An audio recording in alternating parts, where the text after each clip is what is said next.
Hola chicas, bueno, hoy iniciamos un nuevo capítulo. Vamos a ver las fallas del mercado. Hay que tener en cuenta que, de acuerdo a lo que veníamos viendo, en el mundo real los mercados no son perfectos. Es decir, que no tienen una asignación eficiente, ¿cierto? Como ya lo vimos en oligopolio, en monopolio y en competencia monopolística.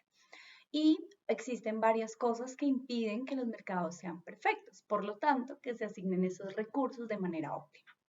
Si este es el caso, entonces el excedente de la comunidad no se va a maximizar y podríamos hablar de una falla del mercado, que son las que vamos a ver a continuación. Cuando los mercados fallan, se espera que los gobiernos intervengan para intentar limitar la falla del mercado y avanzar hacia la asignación óptima de los recursos. Necesariamente necesitamos analizar las razones por las cuales los mercados podrían fallar y las posibles opciones que los gobiernos tienen para tratar de corregir ese fracaso o de mitigar ese impacto. El día de hoy en nuestra sesión vamos a ver tipos de fallas del mercado y nuestros objetivos son definir la falla del mercado, explicar y dar ejemplo de bienes de mérito y bienes públicos, definir, distinguir e ilustrar externalidades positivas y negativas de producción o consumo.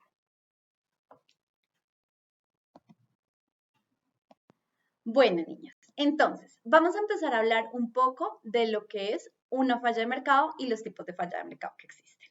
La falla de mercado es una situación que se produce cuando el mercado no es capaz de asignar los recursos de forma eficiente.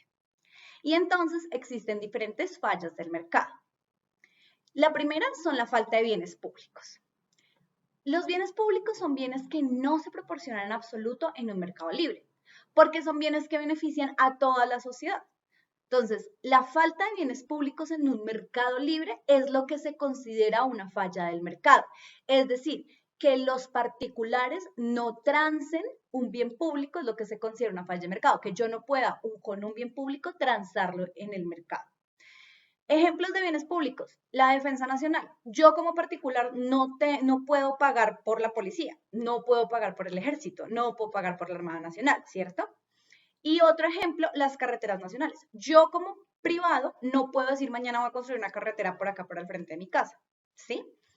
La razón por la que los bienes públicos no se proporcionan en absoluto en un mercado libre es porque tienen dos características. La primera, no son excluibles y las segundas, no son rivalistas.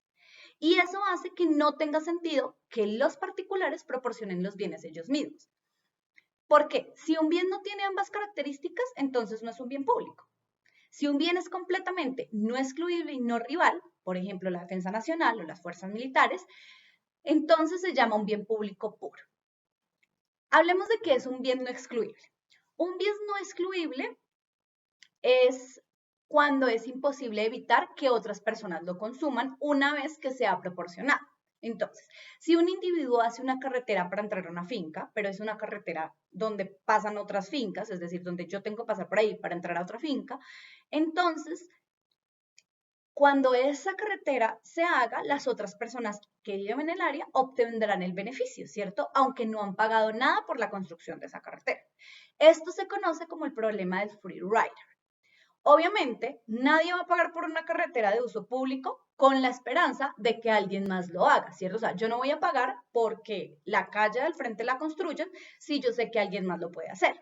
Entonces, el bien no será proporcionado por el mercado libre porque ningún particular está dispuesto a hacer esa carretera. Y ahora, en la segunda característica, se dice que un bien es no rival cuando una persona que lo consume no impide que otra persona también lo consuma. ¿Qué quiere decir esto? Entonces, un bien es rival cuando yo me compro un helado y entonces otra persona tampoco puede consumir ese helado que yo me estoy comiendo, ¿cierto? Bueno, a menos de que yo le brinde un poquito, pero en esencia es yo no puedo consumir el helado de la otra persona porque lo compré yo y no la otra persona. Sin embargo, si una persona puede transitar por una carretera, no impide que otras personas pasen al mismo tiempo, ¿cierto? O sea, cuando ustedes van para alguna finca o para sus casas, ustedes van en sentido norte y la otra persona viene en sentido sur, es decir, que están transitando por el mismo espacio, ¿cierto? El beneficio privado de una carretera es muy pequeño en relación con el costo, ¿cierto? O sea, a la persona, si lo construyera una persona, una particular, sería muy costoso hacerlo para que solo esa persona pase. Pero el beneficio social para todas las personas que van a pasar por ahí de todas formas va a ser enorme, porque ya no, o sea, yo lo construyo para mí, pero van a pasar todas las personas que tengan que usarla para llegar a sus fincas o a sus casas. Entonces, posiblemente ese beneficio para todas las personas va a ser mayor que el costo o que lo que a mí me costó construir la carretera. Por eso, no hay ningún incentivo para que un particular elija hacer una carretera. Ahora, es importante que sepamos que los gobiernos pueden intentar reducir estas fallas del mercado interviniendo de varias maneras. Primero, o generalmente, ¿qué es lo que hace el gobierno? Proporciona el bien público él mismo, ¿cierto? Este es el caso, por ejemplo, la Defensa Nacional. Las fuerzas militares las pone el gobierno y las paga el gobierno y las mantiene el gobierno, ¿cierto? El alumbrado público, los faros, ¿cierto? Y el uso del dinero de los contribuyentes, es decir, cuando nosotros pagamos impuestos, son para financiar la provisión que distribuye el costo entre un gran número de personas que no estarían preparadas para pagar individualmente. Es decir, yo no puedo pagar sola el costo de un policía 24/7 aquí al frente de mi casa para que me proteja, ¿cierto? Entonces, eso se distribuye entre todos los contribuyentes y para eso sirven los impuestos. Y la segunda es subsidiar empresas privadas cubriendo todos los costos para proporcionar ese bien. ¿Qué quiere decir esto? El ejemplo de las carreteras. Las carreteras nacionales no las hace directamente el gobierno. ¿El gobierno qué hace? El gobierno saca una licitación, es decir, les dice a todas las empresas privadas, necesito construir esta carretera, la Ruta del Sol. Necesito construir la Ruta del Sol, el tramo desde Doradal hasta, no sé, qué sé yo, hasta Ciénaga.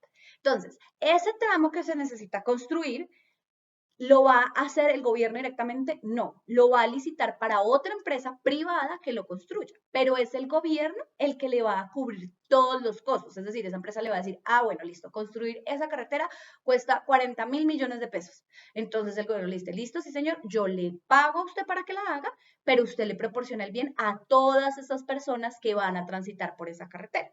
Una forma de sobrellevar el costo de mantenimiento de esas carreteras o de construcción son los peajes.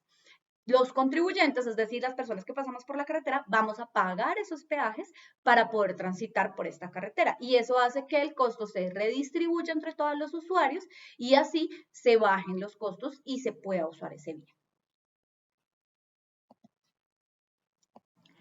El segundo tipo de falla de mercado es la suboferta de bienes por mérito. Ahora, ¿qué son los bienes por mérito? Los bienes por mérito son bienes que serán subproporcionados por el mercado y debido a esto serán subconsumidos. Los bienes por mérito generalmente son servicios. Entonces, son bienes que el gobierno cree que brindan beneficios positivos tanto para las personas que lo utilizan como para la sociedad en general y por lo tanto piensan que dichos bienes deberían consumirse en mayor grado. Pero a veces el gobierno no tiene la capacidad para proveer todos estos bienes. Todos los bienes públicos son bienes por méritos. Entonces, ¿cuál es el mejor ejemplo de estos bienes públicos? La educación, la atención médica, todo el tema de cultura y deporte también es bien por mérito. Pero ¿qué pasa? Los gobiernos van a intentar aumentar la oferta de esos bienes, ¿cierto? Y el consumo de bienes por mérito, por ende, también se va a aumentar. La forma en que el gobierno decida aumentar esa oferta, o sea, decida brindar esos bienes por mérito, dependerá de lo importante que el gobierno considere que es el bien bueno o no. En el caso de bienes por mérito extremadamente importantes, como por ejemplo la educación y la atención médica, el gobierno puede proporcionarlos directamente o subsidiarlos hasta el punto en que estén disponibles sin costo directo para el consumidor o para algún tipo de consumidores, ¿cierto? Entonces, digamos que en el caso de la atención médica, el gobierno subsidia a las empresas que lo prestan, a las empresas prestadoras de salud, como por ejemplo las EPS, pero también el gobierno tiene la obligación de brindar atención médica a quienes no lo puedan pagar, como es el caso del CISBEN. La educación es igual. El gobierno tiene la obligación de brindar educación gratuita y de calidad a todos los niños y adolescentes del país, ¿cierto? Educación de 0 a, a grado 11 o a bachillerato, ¿cierto? Pero eso no quiere decir que lo dé directamente, o sea, da una parte especialmente a los consumidores vulnerables y puede subsidiar a otros colegios privados que puedan también tomar esas medidas. Estos no significan que no tengan un coste real, simplemente que se comparte entre todos los contribuyentes, ¿sí? Lo que yo les explicaba alguna vez, por ejemplo, el SENA. El SENA es educación para el trabajo que la brinda el Estado. Sin embargo, a los trabajadores que tenemos un contrato directo, se nos descuenta, bueno, se les descuenta a las empresas el costo por parafiscales y un porcentaje pequeño va a SENA, es decir, va a que ese costo se pueda pagar para esas personas que estudian. A medida que los bienes por mérito se vuelven menos importantes a los ojos del gobierno, entonces serán subsidiados, pero en menor medida, o simplemente se van a dejar como para que la gente los pueda adquirir a bajo costo. Se considera, por ejemplo, que las instalaciones deportivas tienen beneficios positivos para las personas y para su salud, y por lo tanto pueden obtener subsidios del gobierno, ¿sí? Este complejo que queda por Salitre, el complejo del Salitre, y todo lo que tiene que ver con esta parte de deportes, pues está subsidiada por el distrito. Pero cuando uno se inscribe, de todas formas tiene que pagar un costo por algunos de los cursos. Otro ejemplo es el teatro. Entonces, el distrito tiene muchísimas casas culturales donde se brindan obras de teatro y demás, y hay muchos teatros que subsidian sus obras. Sin embargo, este subsidio cada vez es menor, perdón, pues porque la ópera de pronto, a los ojos del gobierno, no es tan importante o no genera tantos beneficios para el consumo de todas las personas. La tercera falla del mercado que vamos a ver es la sobreoferta de productos de méritos. Entonces, ¿qué es un bien de mérito? Son bienes que serán sobreprevistos por el mercado y que debido a esto serán sobreconsumidos. Es decir, que ya el Estado no tiene nada que ver y el Estado no va a proveer estos bienes porque los proviene el mismo mercado y a su vez tienen un alto consumo. Son bienes que el gobierno considera que son malos, tanto para las personas que los consumen como para la sociedad en general, y por lo tanto el gobierno va a buscar la forma de disminuir ese consumo o de eliminarlo totalmente. Los ejemplos de los productos de bienes de méritos son, por ejemplo, los cigarrillos, el alcohol, las drogas, la pornografía infantil, ¿sí? Los gobiernos pueden intentar reducir la oferta o la demanda de bienes de mérito y esto también depende de lo dañino que piensa este gobierno que es ese bien de mérito. En el caso de productos de mérito extremadamente dañinos, como por ejemplo las drogas y la pornografía infantil, el gobierno lo que hace es hacerlas ilegales y prohibirlas en absoluto, pero eso también depende de los países. No en todos los países, por ejemplo, la marihuana es ilegal. El consumo de marihuana no es ilegal en todos los países, la producción tampoco. Eso depende de qué tan de mérito o dañino considere el gobierno que es para cada país. Esto no significa que van a desaparecer por completo, porque la realidad es que existe un mercado para esos bienes. Entonces, esos mercados se llaman mercados negros o mercados ilegales y son atraídos por la oportunidad de obtener ganancias al satisfacer una demanda existente y mayores ganancias al ver que el gobierno tiene unas barreras para que este mercado no se desarrolle. En cambio, cuando los bienes de mérito se vuelven menos dañinos o el gobierno considera que no son tan malos, entonces simplemente los grava. ¿Qué quiere decir esto? Les pone impuestos.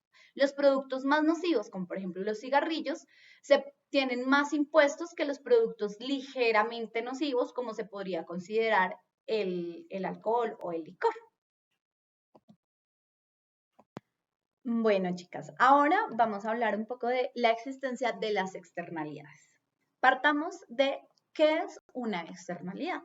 Una externalidad ocurre cuando la producción o el consumo de un bien o de un servicio tiene un efecto sobre un tercero. Si el efecto es dañino, entonces hablamos de una externalidad negativa.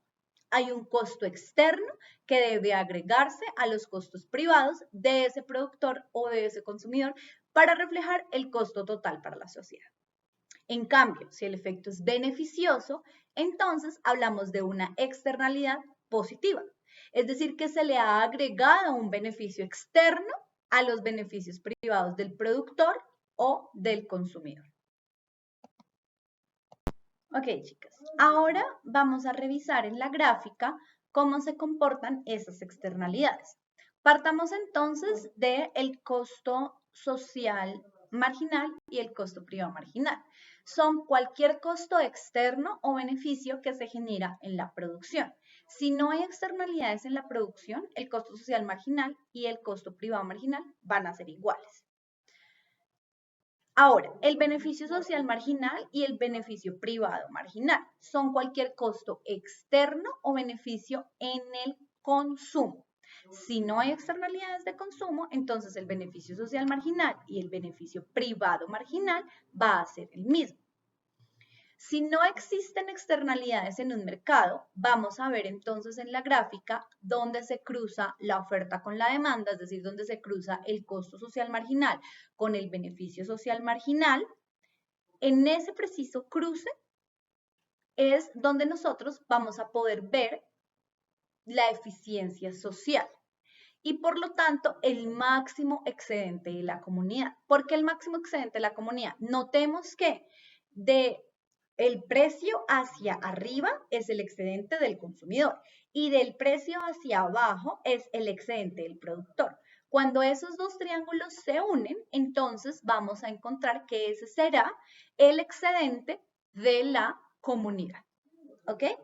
Ahora ya vamos a ver qué pasa cuando hay externalidades negativas, qué pasa cuando hay externalidades positivas, tanto para el productor como para el consumo, pero esto es simplemente un acercamiento de cómo podemos evidenciar que haya un máximo beneficio o un máximo excedente de la comunidad. Bueno, una vez revisado qué es una externalidad, vamos a empezar a ver si hay externalidades negativas o positivas en el consumo y en la producción. Empecemos con la producción y empecemos con externalidades negativas. Las externalidades negativas se producen cuando la producción de un bien o un servicio crea costos externos que son perjudiciales para terceros.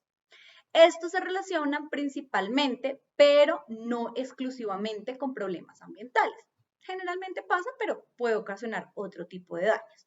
Por ejemplo, una fábrica cosmética emite humos que son perjudiciales para las personas que viven en el área.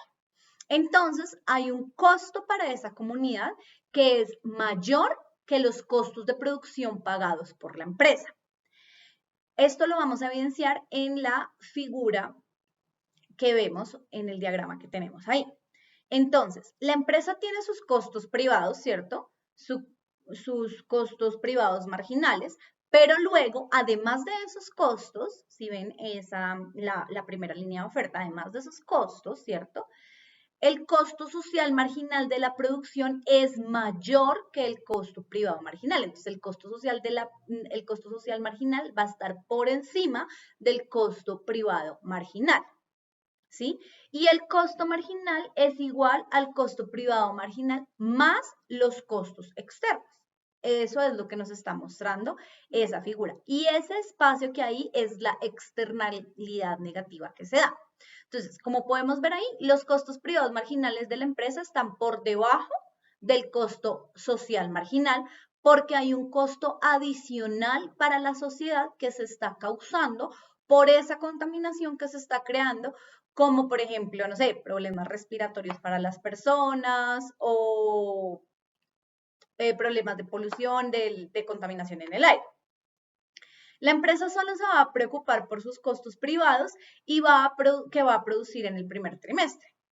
No produce el rendimiento socialmente eficiente, que es Q, ¿cierto? Donde el costo social marginal es igual al beneficio social marginal. Y por lo tanto, ahí es donde se va a crear esa falla del mercado. ¿Por qué? Porque va a haber una mala asignación de los recursos de la sociedad. Se está produciendo demasiada pintura a un precio demasiado bajo. ¿Por qué a un precio demasiado bajo? Porque no se están teniendo en cuenta los costos sociales marginales.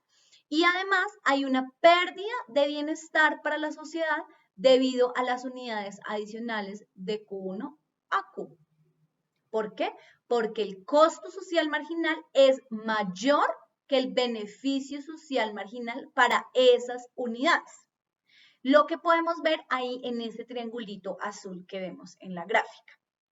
En un mercado libre, esta situación continuaría porque las empresas que maximizan las ganancias solo tendrían en cuenta sus costos privados de producción. Por lo tanto, le corresponde al gobierno rectificar esta situación.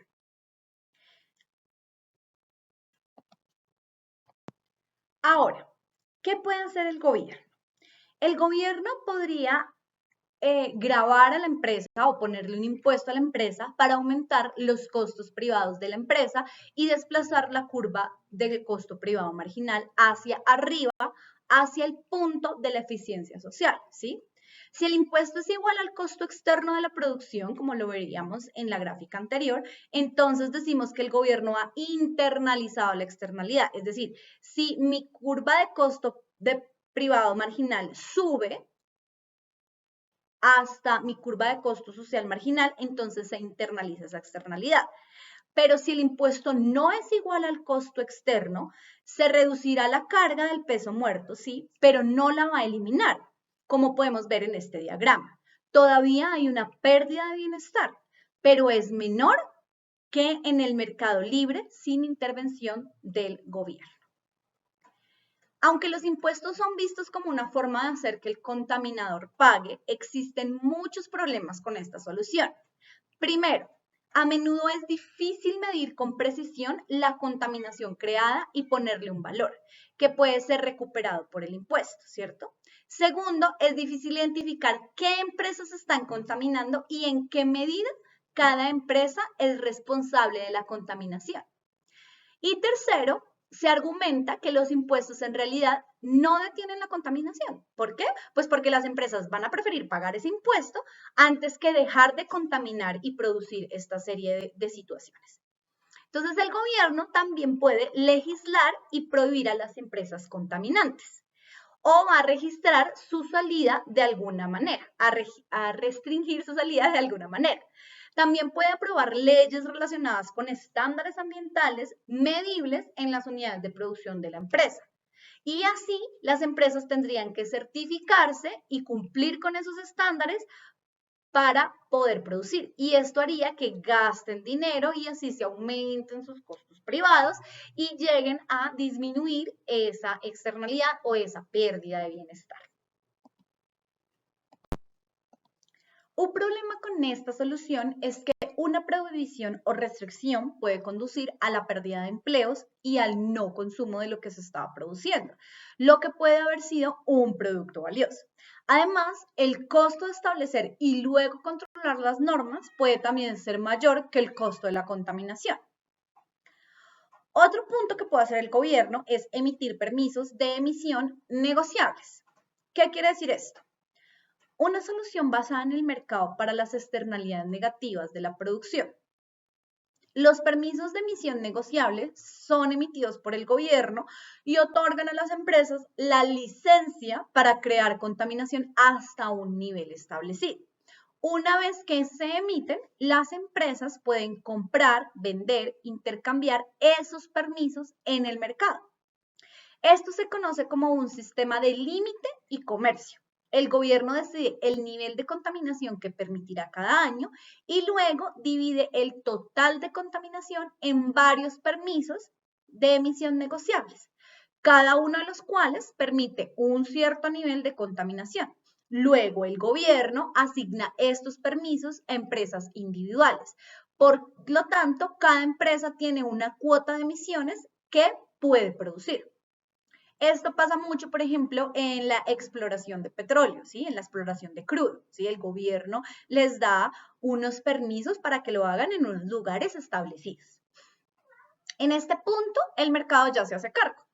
Las empresas les interesa contaminar lo menos posible, porque si una empresa contamina a un nivel superior del permitido, entonces no va a poder seguir produciendo unidades, ¿cierto? Es decir, a mí me dejan contaminar el aire hasta cierto nivel o producir cierto nivel de de gases de efecto invernadero. Pero si yo contamino más, o sea, me paso de ese límite, entonces ya no voy a poder pues producir más o voy a tener que comprar más permisos de otras empresas y eso va a hacer que mis costos se aumenten. Si una empresa contamina menos de lo permitido, pues entonces simplemente puede vender ese permiso que tiene y pues gana dinero. Un problema con esta solución es que no conduce a la reducción de la contaminación, porque de todas formas el gobierno les está dando permisos para que contaminen, ¿sí? Entonces, no reduce la contaminación desde el límite que permitió el gobierno, o sea que el gobierno de todas formas está permitiendo un límite para que se contamine. Y las empresas pues están pagando un costo por contaminar, ¿cierto? Si a mí se me acaba el permiso, pues yo pago más para poder seguir contaminando, ¿cierto? Entonces, algunas contaminan fuertemente y otras no, pero eso no es equilibrado en cuanto a tema ambiental. Y el gobierno enfrenta pues una situación difícil porque tiene que establecer un nivel aceptable de contaminación y también es difícil medir la producción de contaminación de una empresa. Entonces, además de que yo tengo que, de todas formas, aceptar un nivel de contaminación, tengo que medir si esa empresa está cumpliendo con ese nivel de contaminación que está permitido y eso incurre en muchísimos gastos, ¿sí? Se está utilizando en este momento una forma de permisos de emisión negociables a nivel internacional para intentar reducir la emisión de gases de efecto invernadero. El protocolo de Kioto es uno de los acuerdos realizados que se hizo en marco de la Convención de Naciones Unidas sobre el cambio climático. ¿Cuál es el objetivo del protocolo de Kioto? Reducir las emisiones globales de gases de efecto invernadero. Este tratado se negoció en 1997 en Japón y entró en vigencia en 2005. Sin embargo, este tratado cubre solamente 187 países a nivel mundial y eso quiere decir que hay países que no están adheridos al tratado y por ende pues siguen contaminando, pero sí controla el 65% de las emisiones globales de gases de efecto invernadero. Entonces eso también es importante tenerlo en cuenta. Entonces, una vez viendo estas externalidades negativas, vamos a ver las externalidades positivas que también pueden pasar en la producción. Empecemos. Las externalidades positivas de la producción ocurren cuando la producción de un bien o un servicio crea beneficios externos que son buenos para terceros. ¿Qué quiero decir con esto? Vamos a poner un ejemplo. Supongamos que una gran empresa de astilleros, los astilleros son los que construyen los buques, los barcos, ofrecen capacitación de alta calidad para sus empleados. Este es un costo para la empresa, ¿cierto? Porque incurrieron en el gasto de la capacitación. Cuando los empleados dejan el astillero y se dirigen a otras empresas, hay un beneficio para las otras empresas que no tienen que gastar dinero ahora en capacitar a sus nuevos trabajadores. Esta sería la externalidad positiva de la producción para las nuevas empresas. La sociedad ha ganado de la capacitación impartida por ese astillero que dio la capacitación, a pesar de que la empresa en sí no está ganando porque la empresa sí incurrió en un costo.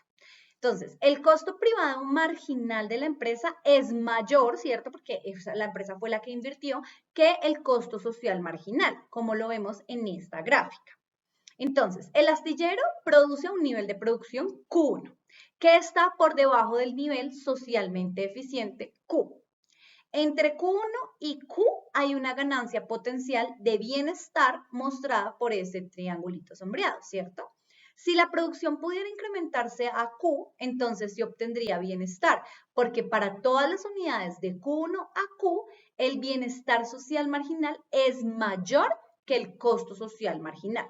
Una vez más, una situación de libre mercado, ¿cierto? Entonces, en una situación de libre mercado le corresponde al gobierno rectificar esta situación si así lo desea, y el gobierno podría hacer ¿qué? Primero, podría subsidiar a la empresa que ofrece esa capacitación, ¿cierto? Entonces, si eso sucede, la curva del costo privado marginal se va a desplazar hacia abajo por el subsidio. Recordemos cómo funciona el subsidio.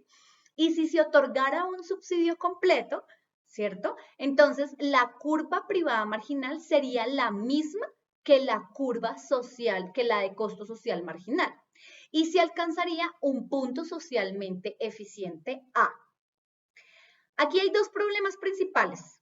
Primero, es muy difícil para el gobierno estimar el nivel de subsidio que se merece cada empresa de forma individual por las capacitaciones que realiza. Y segundo, el costo de los subsidios probablemente implica un costo de oportunidad, ¿cierto? Porque si el gobierno subsidia a estas empresas, pues va a dejar de subsidiar otras empresas u otros sectores de la economía que lo necesitan. Y es probable que el gobierno tenga que recortar el gasto, ¿cierto? Lo que puede ser más valioso para este. O sea, de pronto él debería invertir en otras cosas y no en subsidiar a las empresas que están capacitando a la gente. La otra cosa que podría hacer el gobierno sería proporcionar este tipo de capacitación vocacional a través del Estado mismo, ¿cierto? Estableciendo como unos centros académicos para los trabajadores de ciertas industrias. En el caso colombiano existe, el SENA existe y se capacita a las personas del SENA de forma gratuita y eso sirve para infinidad y tipos de industrias y para los sectores económicos. Aunque esta es una posibilidad, los costos son altos para el gobierno, ¿sí? El SENA vale muchísimo para el gobierno.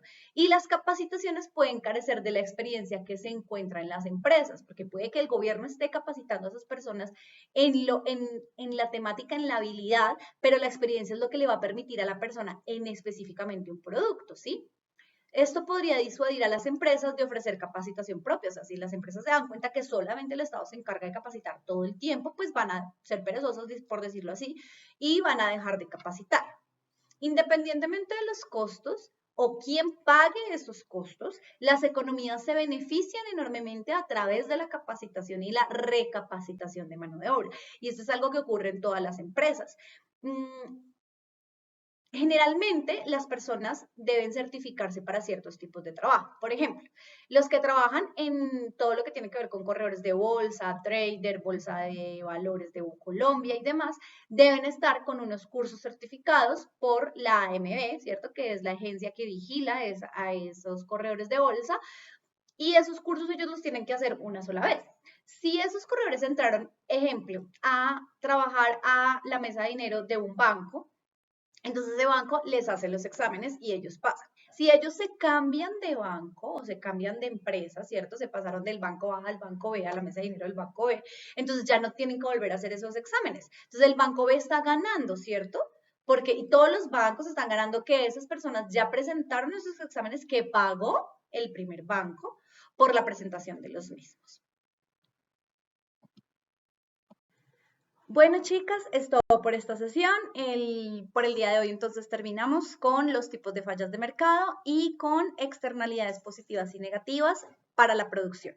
En la próxima sesión revisaremos entonces externalidades positivas y negativas para el consumo. Espero les haya servido mucho esta ayuda y esta explicación y estoy atenta a todas sus dudas y comentarios en el aula. Chao, chao.